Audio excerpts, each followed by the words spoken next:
Hello, welcome to Vintage Lit.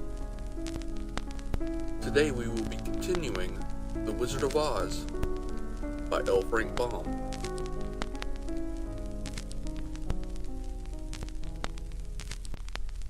Our little party of travelers wakened the next day, refreshed and full of hope, and Dorothy ate like a princess, off peaches and plums from the trees beside the river.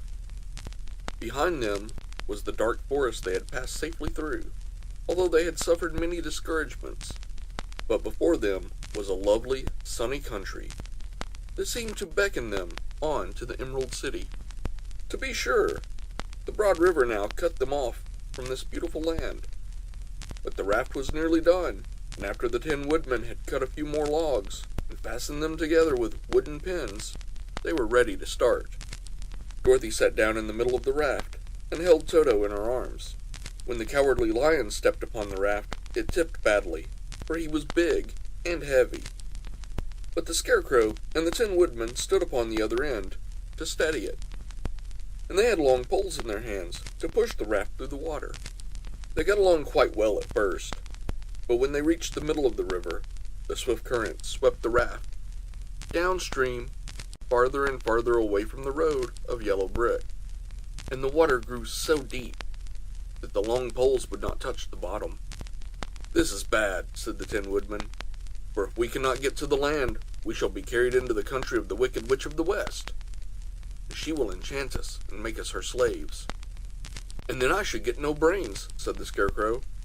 "And I should get no courage," said the Cowardly Lion. "And I should get no heart," said the Tin Woodman. "And I should never get back to Kansas," said Dorothy. "We must certainly get to the Emerald City if we can," the Scarecrow continued, and he pushed so hard on his long pole that it stuck fast in the mud at the bottom of the river, and before he could pull it out again, or let go, the raft was swept away, and the poor Scarecrow left clinging to the pole in the middle of the river.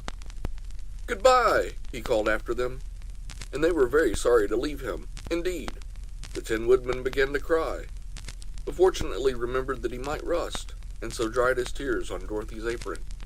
Of course this was a bad thing for the Scarecrow. "I am now worse off than I was when I first met Dorothy," he thought. "Then I was stuck on a pole in a cornfield, where I could make believe scare the crows, at any rate. But surely there is no use for a Scarecrow stuck on a pole in the middle of a river. I'm afraid I shall never have any brains after all." Down the stream the raft floated, and the poor Scarecrow was left far behind. Then the Lion said, "Something must be done to save us. I think I can swim to the shore and pull the raft after me, if you will only hold on to the tip of my tail." So he sprang into the water, and the Tin Woodman caught fast hold of his tail.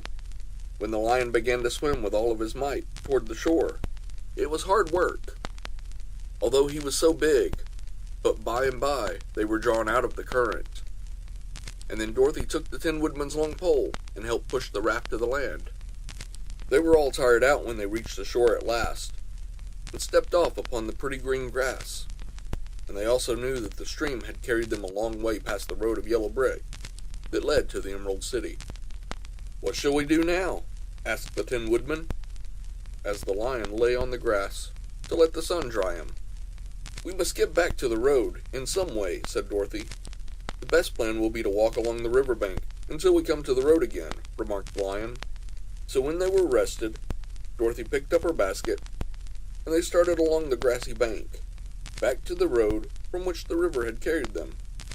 It was a lovely country, with plenty of flowers and fruit trees and sunshine to cheer them. And had they not felt so sorry for the poor Scarecrow, they could have been very happy. They walked along as fast as they could, Dorothy only stopping once to pick a beautiful flower, and after a time, the Tin Woodman said, "Look!" Then they all looked at the river and saw the Scarecrow perched upon his pole, in the middle of the water, looking very lonely and sad. "What can we do to save him?" asked Dorothy. The Lion and the Woodman both shook their heads, but they did not know. So they sat down upon the bank and gazed wistfully at the Scarecrow, until a stork flew by, which, seeing them, stopped the rest at the water's edge. "Who are you, and where are you going?" asked the stork. "I am Dorothy," answered the girl. "And these are my friends, the Tin Woodman and the Cowardly Lion, and we are going to the Emerald City." "This isn't the road," said the stork, as she twisted her long neck and looked sharply at the strange party. "I know it," returned Dorothy, "but we have lost the Scarecrow, and we are wondering how we shall get him again." "Where is he?" asked the stork. "Over there in the river," answered the girl. "If he wasn't so big and heavy, I could get him for you," remarked the stork. "He isn't heavy a bit," said Dorothy eagerly, "for he is stuffed with straw. And if you will bring him back to us, we shall thank you ever and ever so much." "Well, I'll try," said the stork. "But if I find he is too heavy to carry, I shall have to drop him in the river again."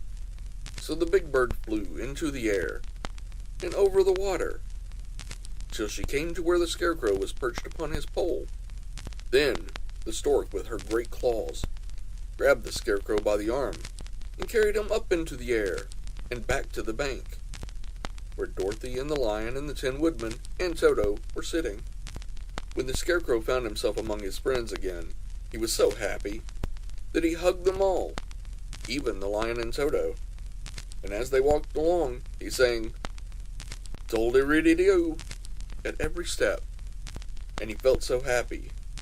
"I was afraid I should have stayed in that river forever," he said, "but the kind stork saved me, and if I ever get any brains, I shall find the stork again and do it some kindness in return."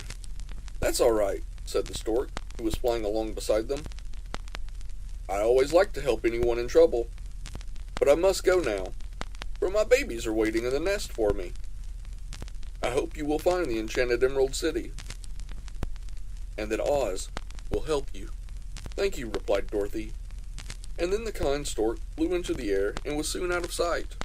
They walked along, listening to the singing of the bright-colored birds and looking at the lovely flowers, which now became so thick that the ground was carpeted with them. There were big yellow and white and blue and purple blossoms, besides great clusters of scarlet poppies, which were so brilliant in color they almost dazzled Dorothy's eyes. "Aren't they beautiful?" the girl asked as she breathed in the spicy scent of the flowers. "I suppose so," answered the Scarecrow. "When I have brains, I shall probably like them better. If only I had a heart, I should love them," added the Tin Woodman. "I always did like flowers," said the Lion. "They seem so helpless and frail, but there are none in the forest so bright as these." They now came upon more and more of the big scarlet poppies, and fewer of the other flowers, and soon they found themselves in the midst of a great meadow of poppies. Now it is well known that when there are many of these flowers together, their odor is so powerful that anyone who breathes it will fall asleep, and if the sleeper is not carried away from the scent of the flowers, he sleeps on and on forever. But Dorothy did not know this, nor could she get away from the bright red flowers that were everywhere about. So presently her eyes grew heavy, and she felt she must sit down to rest and to sleep. But the Tin Woodman would not let her do this. "We must hurry and get back to the road of yellow brick before dark," he said. And the Scarecrow agreed with him. So they kept walking until Dorothy could stand no longer. Her eyes closed in spite of herself, and she forgot where she was, and fell among the poppies, fast asleep. "What shall we do?" asked the Tin Woodman. "If we leave her here, she will die," said the Lion. "The smell of the flowers is killing us all. I myself can scarcely keep my eyes open, and the dog is asleep already." It was true. Toto had fallen down beside his little mistress. But the Scarecrow and the Tin Woodman, not being made of flesh, were not troubled by the scent of the flowers. "Run fast," said the Scarecrow to the Lion, "and get out of this deadly flower bed as soon as you can. We will bring the little girl with us, but if you should fall asleep, you are too big to be carried." So the Lion roused himself and bounded forward as fast as he could go. In a moment he was out of sight. "Let us make a chair with our hands and carry her," said the Scarecrow. So they picked up Toto and put the dog in Dorothy's lap. Then they made a chair with their hands and carried the sleeping girl between them through the flowers. On and on they walked, and it seemed that the great carpet of deadly flowers that surrounded them would never end. They followed the bend of the river, and at last came upon their friend the lion, lying fast asleep among the poppies. The flowers had been too strong for the huge beast, and he had given up at last, and fallen only a short distance from the end of the poppy bed, where the sweet grass spread in the beautiful green fields before them. "We can do nothing for him," said the Tin Woodman sadly, "for he is much too heavy to lift. We must leave him here to sleep on forever, and perhaps he will dream that he has found courage at last." "I'm sorry," said the Scarecrow. "The lion was a very good comrade for one so cowardly. But let us go on." They carried the sleeping girl to a pretty spot beside the river, far enough from the poppy field to prevent her from breathing any more of the poison of the flowers, and here they laid her gently on the soft grass, and waited for the fresh breeze to waken her.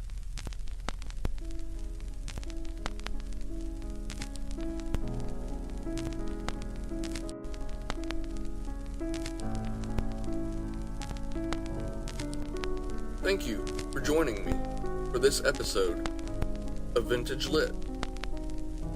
If you enjoyed this story, please leave a like on the video and a comment down below. If you want to hear more stories like this one, subscribe to the channel. Thank you, and good evening.